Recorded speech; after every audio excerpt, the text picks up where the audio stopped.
মাননীয় স্পিকার 2001, 2008, 2026 এবং 2014 আমাকে নমিশন দিয়েছে। 2014 সালে আপনাকে মনোনয়ন দিয়েছে। 2014 সালে তো নির্বাচন করে নাই বিএনপি।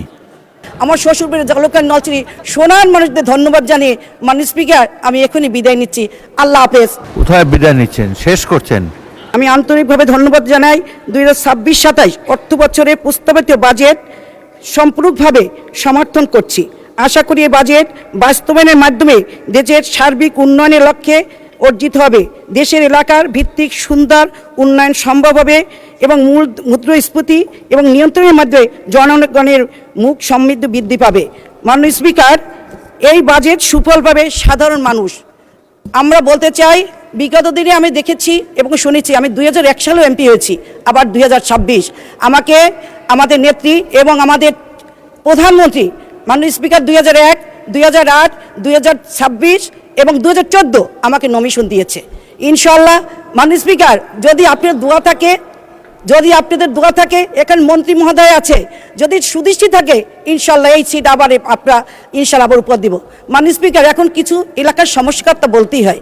আমার জালুকাঠি নলছিটির ওই সময় আমাদের বিগত সরকারের সময় আওয়ামী লীগের এমপি আমু ভাই ছিল। আমি বলবো ওই এলাকা অনুন্নত এলাকা, নদী গর্ভে মাননীয় স্পিকার ভেঙে যাচ্ছে, কি করব, কোথায় নেবে এদের? মাননীয় স্পিকার বলেন তো, এদের একটু ভিটাঘাট একটু জমি ছাড়া কিছু নেই। মাননীয় স্পিকার, মানুষকে স্পিকার আপনার মাধ্যমে মন্ত্রী মহোদয়কে, এনি ভাই আছে, এনি চৌধুরী আছে, সে একটু বলুক, কালকের মধ্যে আমার দু একটা জায়গা হয়তো ভেঙে যাবে, আমি কোথায় নিয়ে যাবো এদের বলেন মাননীয় স্পিকার?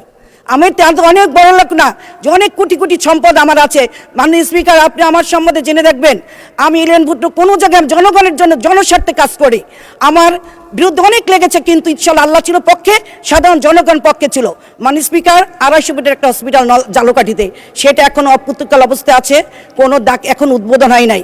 আবার নলছিরি সে একই অবস্থা। মাননীয় স্পিকার, নলছিরিতে 50 শয্যা বিশিষ্ট, এখন আমি চিন্তা করি কখন কি সংবাদ আসে, উপর দিয়ে ঝরঝর করে খালি ইট বালু পড়তে থাকে।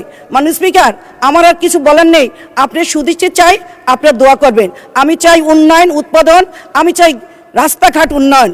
আমি মানুষের কাছে, আমার মাননীয় স্পিকার, সাধারণ মানুষ, সোনার মানুষগুলা কিচ্ছু চাই না, ইলেন ভুট্টোর রাস্তা চাই। আমি মাননীয় স্পিকার, যখন এই সোনার মানুষরা বলে আমাকে, আর ভাগ্য ভালো হইলে যেটা আমার হয়েছে, এই ওই এলাকার পুত্রবধূ, কিন্তু এত ওদের আমি সম্মান শ্রদ্ধা আমি করি, ওরা আমি পাই। এই জন্য আমি বলবো, আমার যেরকম শ্বশুরবাড়ির লোক ভালো, সবাই যেন এরকম শ্বশুরবাড়ির লোক ভালো হয়। মাননীয় স্পিকার, এই দুয়াই আমি সবার জন্য করব। আমি ইনশাল্লাহ আমার শ্বশুরবাড়ির জালুকার নলছিরি সোনার মানুষদের ধন্যবাদ জানিয়ে মাননীয় স্পিকার আমি এখনই বিদায় নিচ্ছি। আল্লাহ হাফেজ, সবাইকে ধন্যবাদ। আসসালামু আলাইকুম। কোথায় বিদায় নিচ্ছেন, শেষ করছেন?